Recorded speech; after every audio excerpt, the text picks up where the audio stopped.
السلام عليكم ورحمة الله وبركاته أخيارتيدا قيمة يا قدرين تمودن وحي عيد مالينما سبتي أي سبتمبر كوبي لباتن عيد لبدا كوني أفري لباتن كقضبة حيسلو عاوان دينكا يورباين تورجيس كسيتنا وحا كاميدا haweenka ku dhaqan magaalada Biki ayaa ka hadlay xaaladda galbeedka gobolka City isla markaasina ku codsaday ciidaha qusayso in wajigii labaad ee heshiiskaasi la gaadhay si habsami loo hirgeliyo oo barakacayaasha galbeedka gobolka City lagu celiyo goobihii ay ka yimaadeen waxa weey dib haddaan gobolka City gaar ahaan aan nahay war dalkayaga iyo ciidayada ay Itoobiya waxaan ku cabanaynaa midabta koorka lagu sameeyay ayna soo xasuuqday ay gaadhiyowga intii hambada ahayd kolkay 600 oo qof oo maatile oo awlaadii oo aabihii la hooyadii la kolkay xasuuqday ay wixii hambee soo haray 900 oo kun oo birka Itoobiya naga qaad inta soo hadhayna bilaash lagu ma soo rid 900 oo kun oo birka Itoobiya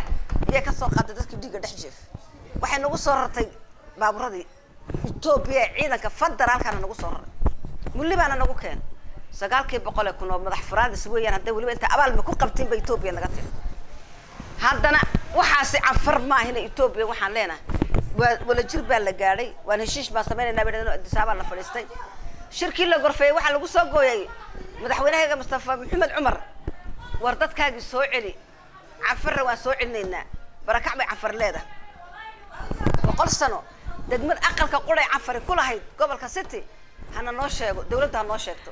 dadkii intii iga baxday 600 qof maan intii iga baxday ii soo celi ba Itoobiya leeda han xasuuqe haday nooga baahantahay dalkayaga ayna noo soo celiso doonayso afar dalkayaga faraha nooga qaado hadda way nooga qaadayn Itoobiya anagii afar isku kaayadayso dalkayagana dab iyo dhaaso waan ku helaynaa daqiiqad isha gibidhana ku qaadanayna iska daa aabo iska daa dhalinyaro iska daa ciidan hooyo qulanka kala ciil baxayna anagu afartan haddaan Soomaaliya afarka ka ciil baxayna inay dalkii Itoobiya guurahana tirado way naraysaa meeshii Ilaahayna mariyo ku qaxootiyoobina tagayna laakiin ha suuq labaad bay amba saddexaad amba afraad bay naga doonaysaa Itoobiya geesta kale haweenka ku dhaqan degmadaasi Gotabiki ayaa waxa ay ahaayeen hal doorka iyo sidoo kale hal bawlaha oo ah shacabka galbeedka gobolka City oo hiiliyo hooba la garab joogay isla markaasina waxa ay nooga warbixinayaan doorka ay ka qaateen dadaalka shacabkaasi lagu garab istaagayo ka haween ahaan iyo sida ay u garab joogaan walaalahooga galbeedka gobolka City ho iyo heeba dadka yaga deegaanka Soomaalida haddaan nahay wax aan dib uga dhiganaa xoog iyo Soomaaliya maal iyo muruq ma jirto waan garab joognaa gobolka City hooyada ilaa joogta gobolka City sa u dhantahay wax midaan kana waan wala gurmanaa hadday xooga tahay hadday adduunyo tahay waan gurmanaa waan garab joognaa dalka yaga iyo dadka yaga ilaahayna waxaan ka rajaynaynaa inta qurbaha joogta iyo inta dalka joogta iyo inta meel kastaba joogta dalka yaga in aan dhexda iyo dhabarka u xidhano oo xoog iyo maal iyo muruqba ku darsano oo ilaahay dalka yagana noo rido noo dhiciyaan doonayna ilaahay baan taa ka baryaynaa hawsha aan ku jirno sida haddaan ciideeda ku helno guul weyn baan gaarsanaa waanan gaari doonaa insha Allah marka haddaan Soomaali nahay aqal quraan noqonay deegaankii waxaan noqonay Itoobiya kaliya wixii gargaar dalkayaga iyo ciidayada iyo dadkayaga aan ka haysano mooyaane Soomaali haddaan Itoobiya ku noolaa tolyari baan sheegan tolyari iyaan sheeganay waaba deegaankii qurana karaamadiisa iyo gargaarkiisa kartidiisa u haya waana wadnaa inta Itoobiya xooga noo sheegatay ay wala jir ku tahay anagu afar haddaad doontiin afar anaga nama hayso Itoobiya na haysat waxana lay waa Itoobiya dhammaan soo dhantay qoomiyadda Itoobiya halkaas ayaan nagu maal iyo muruq iyo xoog badan ugu dayaya ciid Ilaahayna siiyay ilaa 100 sano Ilaahayna dhagana waa ka kacanna leey horta Itoobiya baaqa taaban u jeedinaya Itoobiya taana haysato dhibaatada noogu wacan annaga iyo Soomaaliya afar ma kala taaroon waa ka imika mugi joogana waan garab joognaa ragga duunyo haddaan u qallo maal wixii aan maxay gacanta ku hayno wixii nagu soo deeqo wixii meel usaar raggaan u garab joognaa hadday xoolaha daawaca tahay hadday raashin tahay hadday dibigooga waan garab joognaade halkay kale naga tagay ba kale leeyihiin waxyaalaha u baahan in laga caawiyo maxaa kamid ah ay codsanaysiin baaq u jeedinaysiin raggaas u baahan yihiin ragga waxay u baahan yihiin waa taageero xoog leh waa maal weeyaa muruqii haddaan dhalinyaranahay haddaan hooyanay haddaan aabanay waan garab joognaa maalkii maad aragtaan markay taladu dhacdo weliba dee xornimo waa weli xornimo imika aan dheelka u cuganaynaa ilaahayna hana siiyo waxaan leenahay wixii hore u tag maadaama tallaabo rajal imika aan qaadnay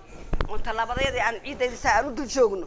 waxaan doonaynaa dalkayaga iyo dadkayaga meel aad joogtiin bedel iyo dibad in maal iyo muruqba aad soo garab joogtiin oo kii muruqa nagala maqan maalkiisa uu nala soo garab joogo oo ragga inta dhibibiga iyo inta jiinta joogtaba aan maal iyo u dirna maaragtay dunyo hadday raashin tahay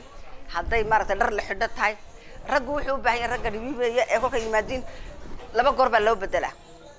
marka la keenaysa loo kala dhiig dharka ku dhaawacma laga bixiyaa marka dhakhtar iyo hawl loo qade maanta dhiig bari la meeyo hadan dharka kale laga bedelayo doona 10 karjood hadina noo keena bisha gudaheega 7 cisha kaga baxna markay hawshaas socoto moogta markaas maalkii aan ku hawl galayna ku dadaalayna hooyay xoolaha dhiiga laga reebay tahay ee dharka lagu wiinayay ay raashin ka tahay iyaan u baahanaa wixii oo dhanba wixii noo soo taageeray ee noo soo keenana waa la garab joognaa waan ku dhibi tiraa waan ku taageeraa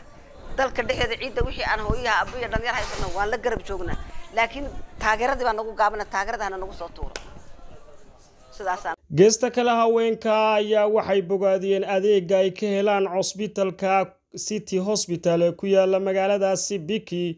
oo hooy u ah dhaawacyada kala duwan ee magaalada dhaawacyada kala duwan ee ka imanaya galbeedka gobolka City dhakhtarka adeegiisa bismillaahir rahmaanir rahiim dhakhtarka adeegiisa ilaahay baa noo keenay dhaartii ilaahay halka noogu dhisay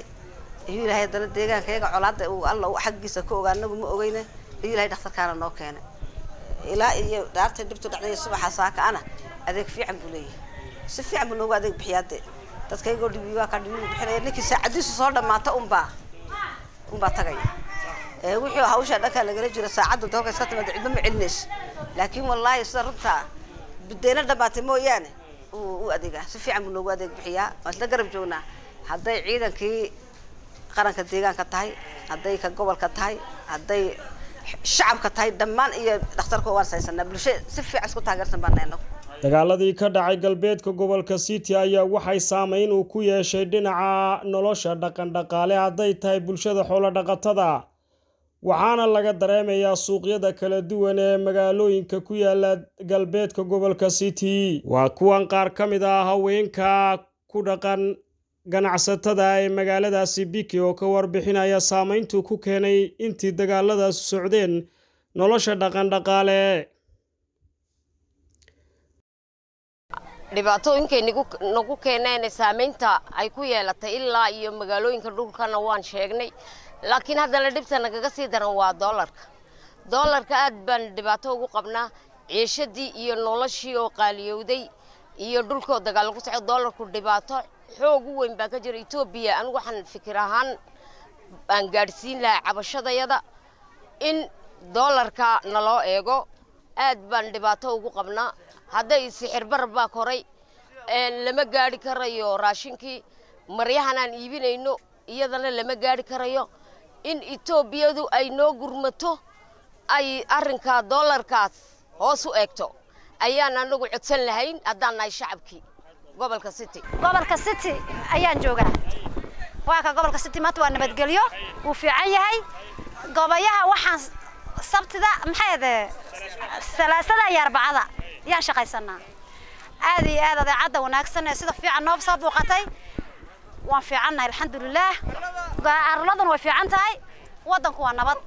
cafarna anaga yarteeda qiimaha iyo qadarinta mudan oo intaas ayaan ku soo afmeeraynaa warbixinteenii koobneed caawaan kaga hadlaynay guud ahaan wararkeena